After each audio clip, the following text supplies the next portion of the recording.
or whenever we go through these things, it's almost like our tears are watering our dreams to grow, because every time we have a moment where we're on the verge of giving up, or on the verge of just saying, you know what, I'm done with this, or, something amazing always happens.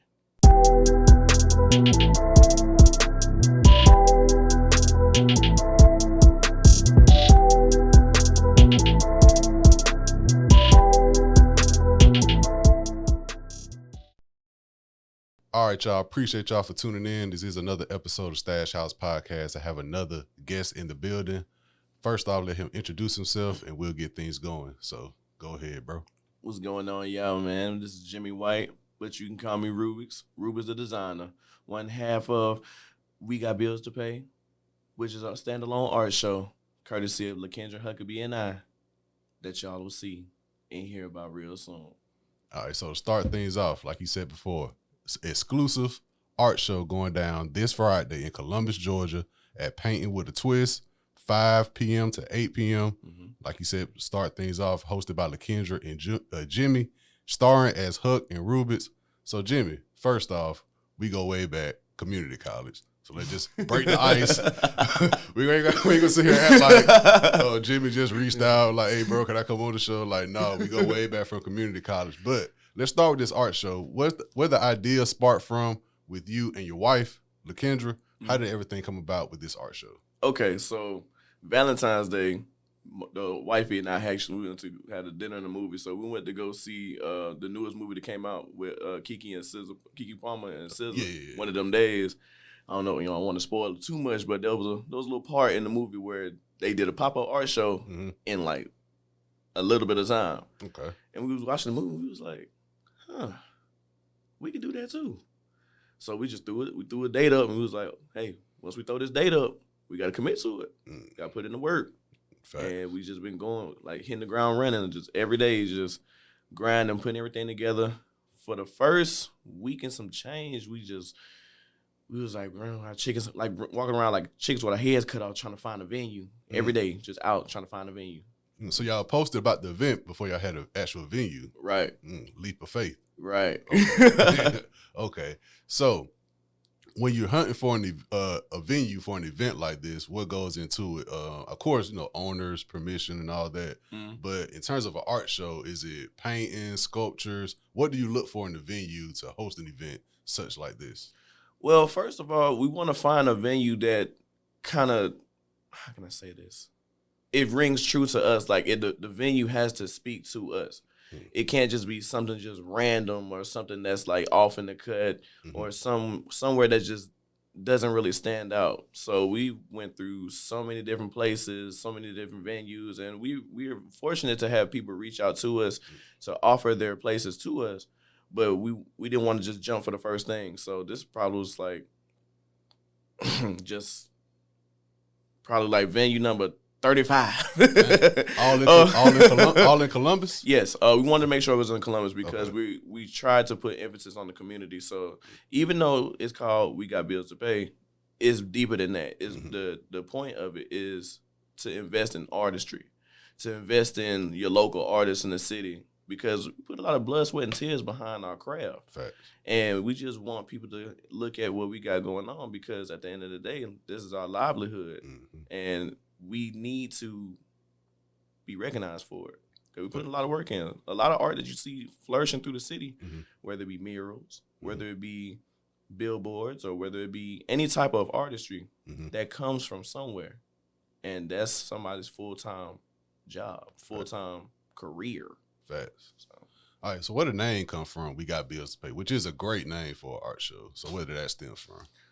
We just besides the obvious, we didn't want to cut, and we didn't want to cut any corners. We didn't want to put no smoke, no mirrors. Just we got bills to pay. We got bills to pay. Facts. So, like you said, get the community involved, recognize artistry. So, what is the purpose of this event? When you walk into this event, what is it something you think people should expect?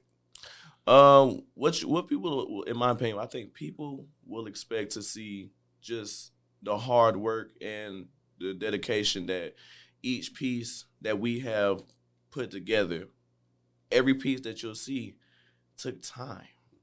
Every piece. And there's a multitude of different pieces that you'll see once you get in there. Mm-hmm. And all of these pieces didn't take a day to do. These took weeks. Some of them took months even, you know. So when you come in, we want everybody to just see everything that we put on the table. Like we're putting absolutely everything out there, but we want this to serve as inspiration to even up and coming artists or young kids. That's why it's all ages. We have young kids to see, oh wow, like they did this. Oh, this is I want to do this. Mm-hmm. So we want people to just come out and just enjoy and just see the fruits of our labor. Facts. I respect that. Because growing up around these parts, we only see a couple of routes people take.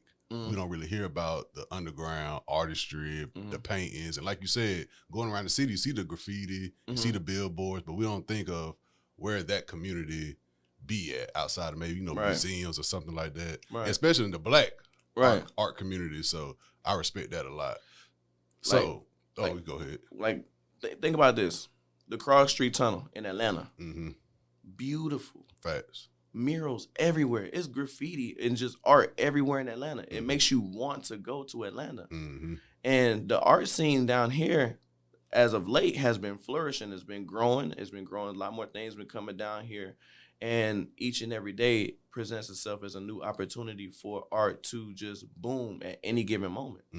So instead of going out the city to find these events, why not just make it ourselves? Right in your backyard. Yeah. Right. Okay, so like you said, it was you and your wife, collaborative effort. Where did all this stem from? Because like I said, we go back to community college. I remember you doing design work and all that good stuff. So where did this love, I'll say, between you and your wife, where did that stem from? Well, we went to the Blue and Gold Hall of Halls of Kendrick High. Okay. Arethius Harge is my mentor. He's the one that introduced me to digital creation, Adobe Illustrator, Adobe Photoshop, the whole suite. And my wife, she has been painting for as long as I've known her. And she really didn't start taking it serious until about 2010, 2009. And so when she started taking it serious and she started making a career out of it, she been from since then just jumping full force in it. So I'm kind of following suit because I kind of took a more safer route, but now I'm trying to jump full force in it as time goes on. So with her, it started in high school. She went to CV. She also went to the Art Institute of Atlanta, and then ended up coming back and just started taking a career to the moon here. So that's pretty much where it started from. The inspiration, high school, something small that just grew into just something beautiful. Facts. I love that. I love that black love. So how does the conversation go between you two in terms of support? And I know, like you said, in the life of an artist all around, you're going to have your down moments. Yes. You're going to have a lot of those down moments. Yes. And it's up to your significant other to be right there by your side, to lean on, to care for you. So how do those conversations go? Whew. You don't got to get too in detail. No, I got you. Well, I'll say this. Whenever one of us is down, we have to be the opposite of it. It's like, okay, come on, like, we give each other pep talk all the time because I always look at it like this. Whenever we break down and have those moments where we're just like one of those come to Jesus moments, like, oh, what am I, I always look at it like whenever we cry or whenever we go through these things, it's almost like our tears are watering our dreams to grow, because every time we have a moment where we're on the verge of giving up or on the verge of just saying, you know what, I'm done with this, or, something amazing always happens. There have been multiple times where we had these conversations where we was like, man, I think we need to do something else. We'll do it. And then out of nowhere, an opportunity come out of nowhere. Out of nowhere, somebody wants to invest or look into what we're doing. And I look at those as signs. Like, that just doesn't happen for a reason. I feel like that's a sign from God letting us know that you are doing exactly what you're supposed to be doing. So with that in mind, whenever I'm down, she pick me up. Whenever she's down, I pick her up. It's like a seesaw. That's how it's supposed to be. So, who are some of your influences? One of my influences, as far as like art? Just people you can think of that to where you are right now in your life, you could say this person helped pave the way. It could be, like you say, somebody from your school that mentored you, somebody you see from a distance. Is it like who just influenced you to be like, I got to keep this shit going? I saw their story. Me and my wife, we can just hold hands, hug, and we gonna make this together. Just not based off what somebody else is doing, but influence wise. Influence wise, honestly, I got to say my wife.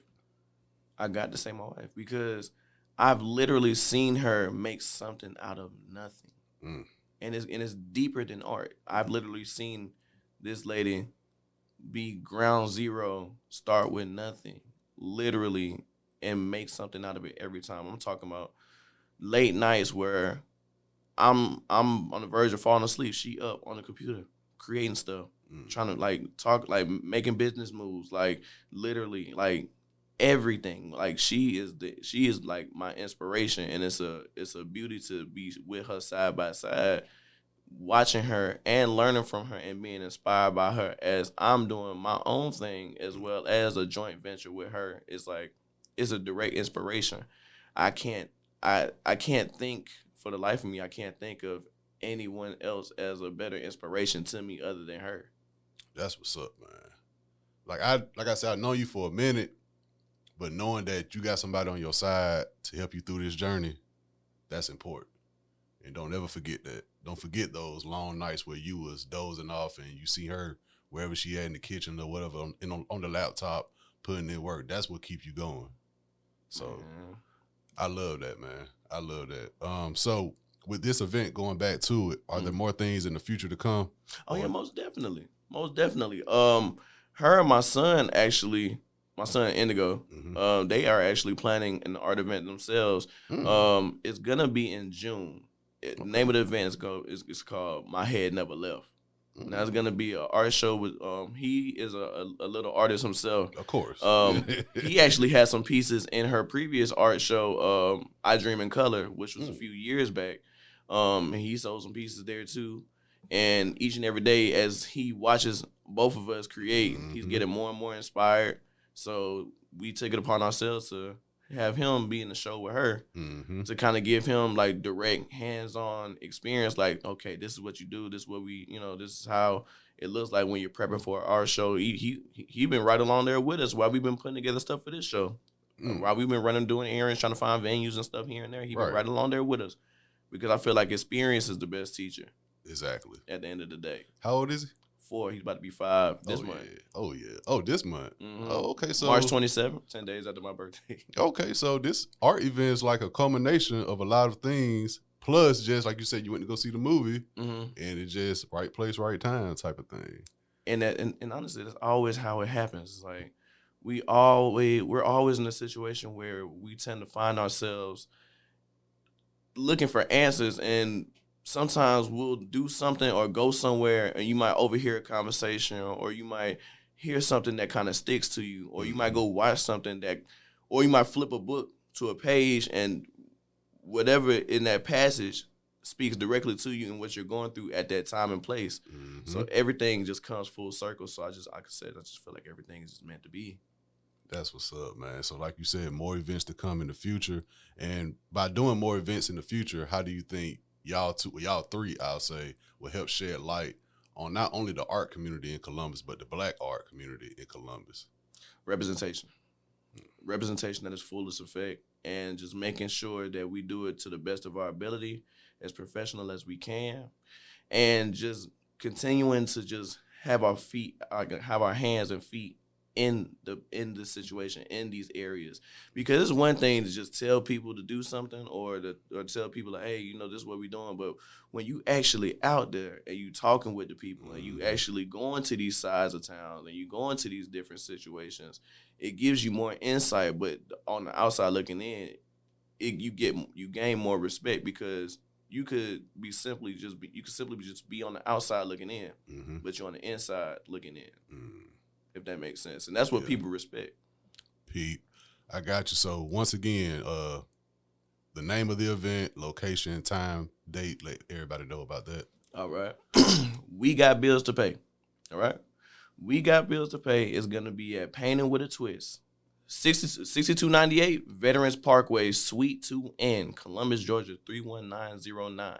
It's right next to the escape room that's in that plaza. Mm-hmm. The same plaza that the Sound Factory, or formerly known as the Sound Factory, Center Stage. It's that same plaza. All right, man. So like I said, me and Jimmy go back. College, anything you want to speak about? It's been a minute since I've seen Jimmy, so anything else you want to speak on? Or I would say this. To anyone that's listening, to anyone that's out there, continue doing what you do. Whatever that you do that you feel that you are great in, don't let no one sway you. Don't let no one deter you. Don't let anyone tell you what you can't do. Okay? Chase your dreams to the fullest content. Because at the end of the day, when you get old, you don't want to live with regret, thinking about what you could have done, what you should have done. Maybe if I did this, if I did that. It's better to know than to unknow. Because at the end of the day, regret is much stronger than triumph. And that, ladies and gentlemen, it was what we call words to live by. Jimmy, if you don't mind, please show the people the invitations. I love the invitations too, by the way. So we got bills to pay. So when you got bills, I hope nobody ever has to go through this, but when you got bills due. You got bills. Past due. They rack up. You gonna get, look, yeah. We've been passing them out. Folks been like, past due. I know I done paid all my bills. I'm like, just open it. You've been served. Just open it. Ruin that day just for a little bit, but then it come back like, oh, okay, I can breathe a little bit. Oh, what this about? Talking points. Because we could have just went around just giving flies and stuff, and that's easy. Hey, here.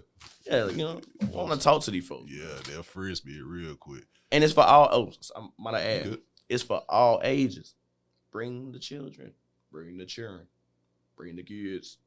We got coloring book pages that we made ourselves with our work on it that they can color. We got crayons, got everything for them. Y'all made coloring books? My wife got 2 coloring books that she done made. Oh, snap. Mm-hmm. Oh, they putting in work over there. Her coloring book series is called Dream. So the first one she had at her first art show. The second one she just had at her recent one. And I'm pretty sure these are just going to be passages, but not tethered to a book. Mm-hmm. But I'm sure she's going to be making more books as well, too. Oh, yeah. I like what y'all doing, man. I respect that. Salute. So once again, this been Jimmy coming, talking about the art show event going down this Friday in Columbus, Georgia, March 7th, 5 p.m. to 8 p.m. We Got Bills to Pay at Painting with a Twist in Columbus, Georgia. Make sure y'all go out, support, show love. If you're a fan of art, if you're a fan of black art, if you're a fan of culture, black culture, if you just enjoy having a good time being surrounded by positive-minded people, make sure you pull up, enjoy yourself. Jimmy, once again, thank you for pulling up, bro. Thank you for having me, man. If you need anything from me, just holler at me. Already, man. I know I can be a little standoffish, but you know, you my dog, man. Come on. Know me, man. Just holler at me. Oh! All right. Appreciate y'all for tuning in. Once again, support black love, support black art, and just be positive-minded all the way around, man. Salute.